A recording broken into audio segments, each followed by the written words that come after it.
প্রথমবারের মতো বাংলাদেশের খেলা দেখতে স্টেডিয়ামে হাজির হয়েছিলেন রাষ্ট্রমন্ত্রী সালাউদ্দিন। কিন্তু বাংলাদেশের এমনভাবে হার দেখবেন তিনি কখনো ভাবতেই পারে নাই।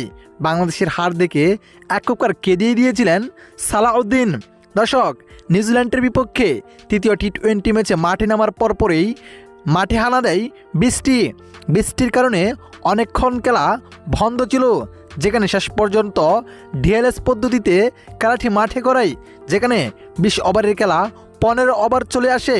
15 ওভারের লক্ষ্যে ব্যাট করতে নেমে বাংলাদেশ একেবারে দিশেহারা হয়ে যায় বাংলাদেশের ব্যাটসম্যানরা, যেখানে একের পর এক উইকেট হারিয়ে শেষ পর্যন্ত 102 রানে থামেন বাংলাদেশ দল।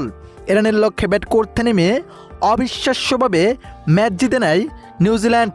এতে সিরিজটি ড্র হয়ে যায়।